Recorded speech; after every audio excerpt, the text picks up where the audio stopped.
Hello, everyone. I'm glad you're with us today. And look, since I am preaching in digital form today, I want to mention our virtual online audience. Over several years, the number of people coming to our building to worship has grown significantly. I've mentioned that a few times. You've discovered that in the parking lot on some of our bigger Sundays, right? But each week, 1,800 people use 1,200 devices to worship with us online. And we expect to grow about 20% in our building this year, but we are currently up 26% online. Of course, we always invite and coax our local online worshipers to join us in person, but we realize many can't do it. So I want to acknowledge our online worshipers, those who tell others about us, and many of whom give financially and pray for our ministry. So if you are here in the building in the flesh today, will you applaud to say hello to the online crowd? Thank you. And friend, if you found us online, come and see us in person as soon as you can. Now, all of us realize the Bible implores us to love each other. But the Bible is realistic about the fact that some people are bad news. One of the best known verses in the Bible reads, "Do not be misled. Bad company corrupts good character." Every culture, every generation has its version of this warning. The Apostle Paul wrote those words, but he likely heard them from his mom, like many of us did. And we've seen that warning play out in people's lives, haven't we? We've all seen a student or an adult strike up a friendship with a foolish person, and suddenly the quality of his or her decisions begins to plummet. So if there is not a sense in which you are watching out for people whose influence is questionable or outright negative, you are morally and spiritually vulnerable.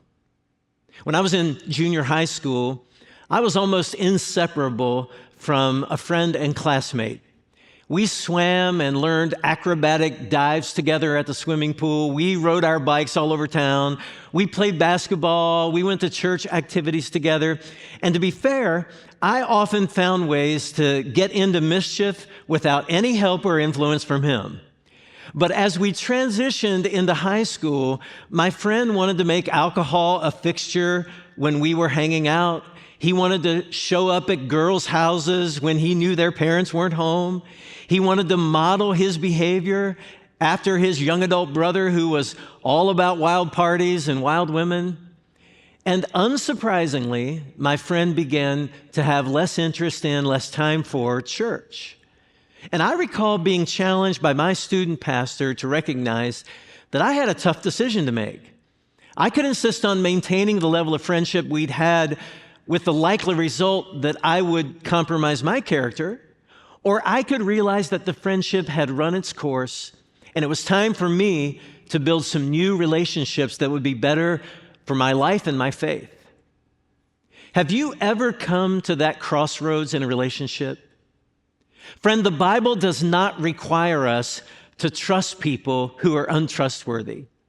We are to love them. We are to forgive them. We should not talk them down to make ourselves look better, even if some of what we say is true. But the Bible is full of sage advice on discerning people's character and protecting ourselves from the fallout that accompanies toxic people. When Peter told Jesus that he would not allow Jesus to go to the cross and die, Jesus knew that Peter's concern was well-intended, but he also knew that Peter's view was totally outside of God's will for him. So Jesus said to one of his best friends and closest followers, "Get away from me, Satan. You are a dangerous trap to me. You are seeing things merely from a human point of view, not from God's." In other words, Jesus did not confuse friendship with an obligation to take foolish advice from a friend. And I am confident Jesus wants you and me to evaluate the quality of our relationships morally and spiritually. The Bible encourages us to be on guard against people who are driven by money. And the first thing that instruction requires of us is to look within, to ensure we are not the people for whom others should be watching out. And if you're not certain what the honest answer to that question is, I want to pose a few questions to ask yourself for reflection. The first is, how much of my thought life revolves around money, possessions, and luxuries? Are you constantly daydreaming about new clothes, a new car, a new house, your next vacation, your next dinner out? Do you spend a lot of time thinking about fine wines and bourbons? Do you secretly desire an expensive upgrade to your appearance? Would you be tempted to end a current relationship if you could start another with someone who had more money? Do you struggle with envious thoughts of what other people have? Is your least favorite of the 10 Commandments this one? You must not covet your neighbor's house. You must not covet your neighbor's wife or anything else that belongs to your neighbor. Some of us use a lot of thoughts, noticing and longing for the lives of other people and the lives they are living. That's a sign that we are too focused on money and on things. Here's another question we can use to self-assess. Am I overly emotional about financial and material things? Friend, are you highly protective of your stuff and your money? Do you watch your accounts constantly? Do you easily become angry or worried when discussing money? Are you easily offended when your use of money is challenged in some way?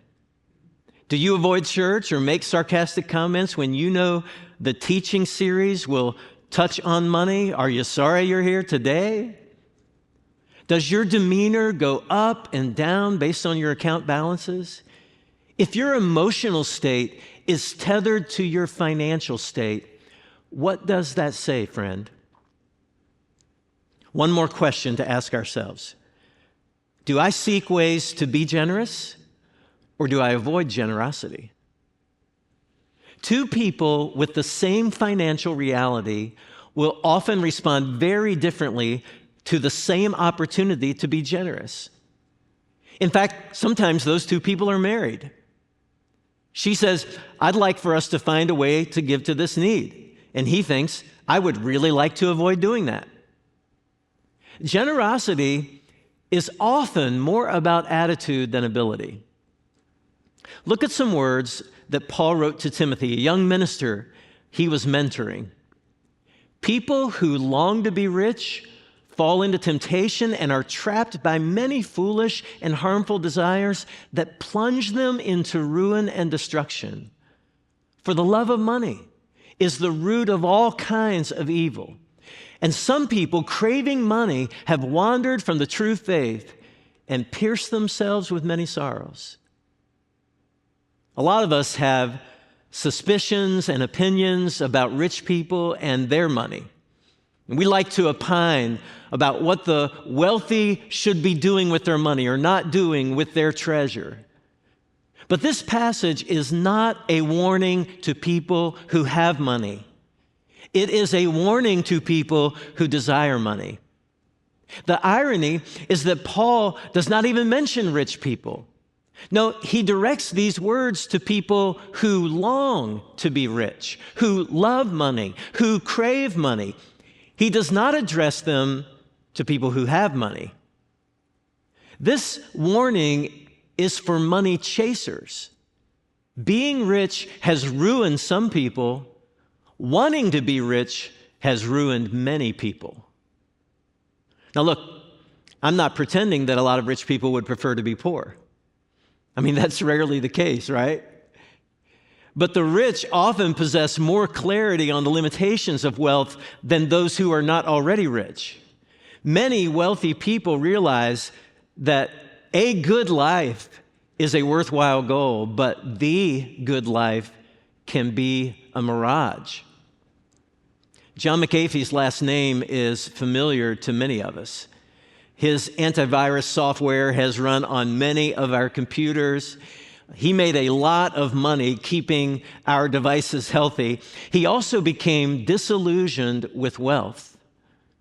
Chris Martin of Coldplay George Foreman, the boxer and grill master, comedians Jim Carrey and Russell Brand, they have all spoken of the severe limitations of wealth.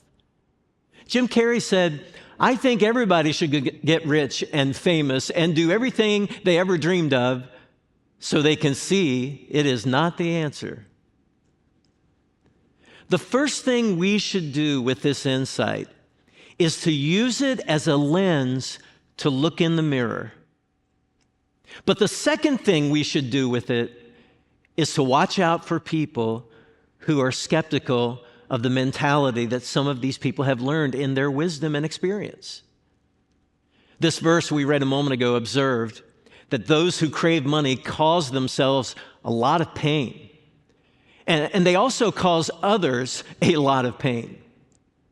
Athlete Curt Schilling made a fortune playing professional baseball, but he lost $50 million in a failed business venture. And it was not only painful for him, but it was difficult for his family and for his business partners. The problem was not that Schilling wanted to keep growing and producing. The problem was that he risked far too much in the attempt to get more. He was keeping score with money, and his all-or-nothing venture came to nothing. The book of Acts records some key moments in the very early days of the church. Some of them are very inspiring. Some of them are very disturbing. In one scene in Acts chapter 5, a married couple sold a piece of property and donated some of the proceeds to the Jerusalem church. The couple had seen a man named Barnabas do the same thing, and apparently they noticed that Barnabas was praised by others in the church for his generosity. But Ananias and Sapphira, this married couple, could not quite bring themselves to give away all the proceeds from the sale of their property, so they gifted a portion of it to their church, which was absolutely fine, except they chose to tell people they gave 100% of the sale price to the church. Now, they did not have to sell the land. They were not required to give any part of the proceeds to their church, but they really wanted for people to honor them in the same way Barnabas was extolled for his gift.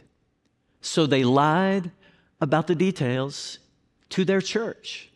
They misrepresented the nature of their gift, and they spoiled their generosity with an immature, unnecessary lie. Well, God was so disgusted by their willingness to lie to their church about it, He ended their lives. They literally dropped dead.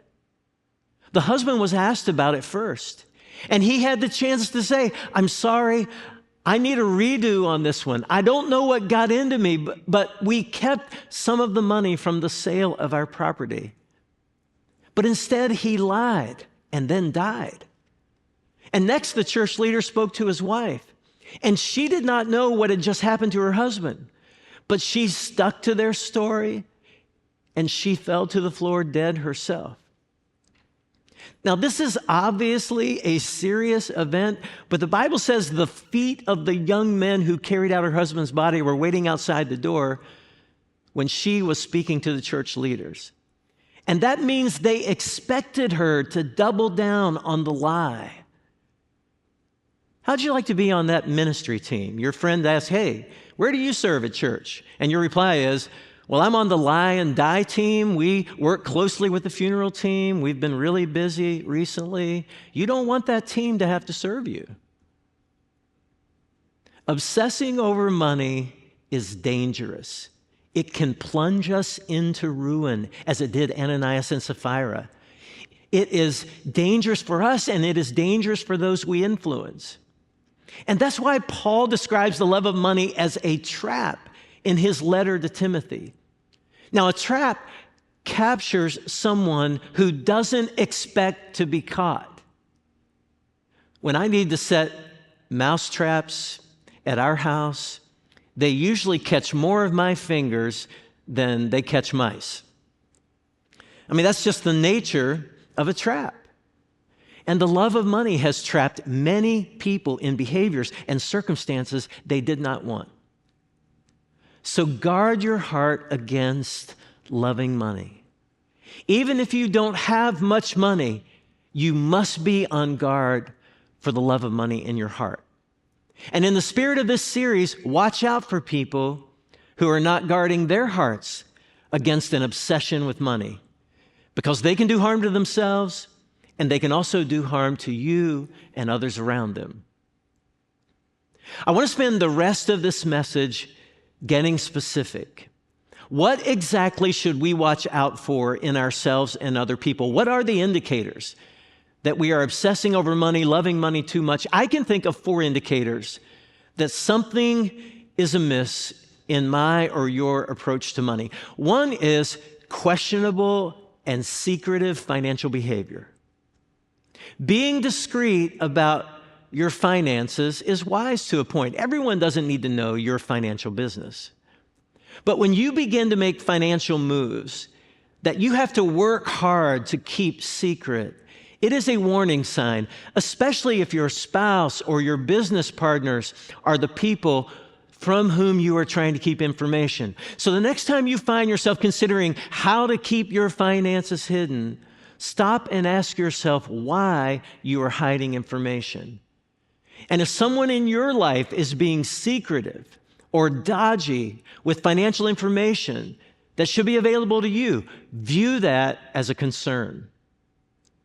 If you've ever watched a documentary about Bernie Madoff and his infamous Ponzi scheme, you know the entire floor of a Manhattan high-rise was reserved for all the nefarious activity related to keeping those dishonest financial transactions secret.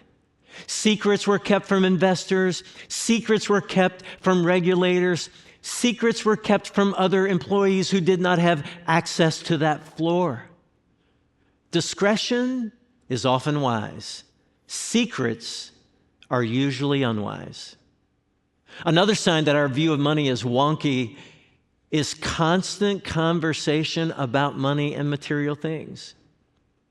Now, look, if you're experiencing a financial crisis, it stands to reason that you're going to have to focus on money more than usual. But if you never stop talking about how to make more money, how to get more money, what you want to spend money on, how much you long for more money, your words are telling you something about your heart. Never discussing money, never budgeting, never planning, never exploring earning opportunities, that can be a form of financial neglect or financial laziness. But always needing to talk about money should be a troubling tendency if we observe it in ourselves or if we observe it in others. A third indicator that money is out of place in our lives or in the life of someone close to us is when financial priorities outrank spiritual priorities. If you think and talk more about money than you think and talk about your connection and your devotion to God, you are likely in the majority of people. But you should aspire to be in the minority of people who do not allow money to become more important to them than Jesus and his mission and his church. Jesus warned, "No one can serve 2 masters. For you will hate one and love the other. You will be devoted to one and despise the other. You cannot serve God and be enslaved to money." Now, a lot of people have learned through disappointment that thinking they can make something equal to God without it becoming more important than God is doable. Well, I'll focus on money, but I'll be careful not to let financial concerns completely replace spiritual priorities. Jesus said that actually does not work. God wants the clear priority position in your life over everything else and everyone else. But here's the dirty little secret. Money wants that place in your heart and your life too. And money will compete for it. One final and important sign that money has become too important to us: when our people feel less important to us than our money. It is painful to come to the conclusion that your spouse, your parent, your child, your best friend loves money more than he or she loves you. And if you have people in your life who appear to be harboring disappointment because they sense that they rank below your expensive toys and your hobbies and your account balances, then friend, I urge you to hit pause in a big way and get some guidance for making a hard reset when it comes to the priorities of your life. Years ago, I read a book by Gordon MacDonald, one chapter of which has stayed with me for many years. And in it, MacDonald described two men who were in the final decade or so of their lives. One man had a lavish home and lots of digits on his bank statements, but his house was empty. His kids did not feel connected to him. His spouse had left after experiencing long-term neglect from him. The other man had a simple little home, dated furniture, a tiny closet with old clothes, and only enough income to get by. The wealthy man was full of regret, but he tried to comfort himself by thinking, I earned all of this. I own this stuff. It's mine. I've made something of myself, and I now belong to no one but me. The other man looked around his kitchen table and his living room at his kids and his grandkids, and he thought, these people own me. I belong to them. I am nothing without them. And then MacDonald asked a haunting question. What does it really mean to be wealthy? What does it really mean? The Bible teaches us to be rich in relationships, rich in good deeds, rich in spiritual priorities and treasure. So let's forget about your digits for a moment. Maybe you're rich, even though you live a humble life. And maybe you're poor, even though you have all the things. I suggest you spend the rest of your life building true wealth. Now, I want to give you 3 quick ways to take this teaching with you and to live it. The first is this. Spend the rest of this year and next year defining true wealth and making a plan to pursue it. Friend, do not be satisfied with looking into the mirror and then walking away and forgetting what you're thinking in this moment, how you're thinking about shifting some things in your heart and life in this moment. The second thing is determine to live well within your resources. Earn what you can, enjoy some of what you earn, but don't live beyond your means. Why? Because it creates stress and it tempts you to make financial decisions that will make you or make someone else miserable. Don't be the person that others need to watch out for, and be on the lookout for people that don't follow this advice. Finally, pray for a generous spirit and test your generosity muscles often. I've heard a lot of people testify to what they've learned about money, and the wisest ones all insist that the most satisfying thing they do with money is share it. The question is, do you have the strength to resist normal, which is spending nearly everything on yourself? And do you have the strength to adopt unusual, which is learning to love to give? Friend, I am not even talking about giving to this church today. That's really not the goal or the target of this message, not even on my radar. I'm talking about what activity will bring you the deep fulfillment and the peace and the joy that you really want in the deepest part of you.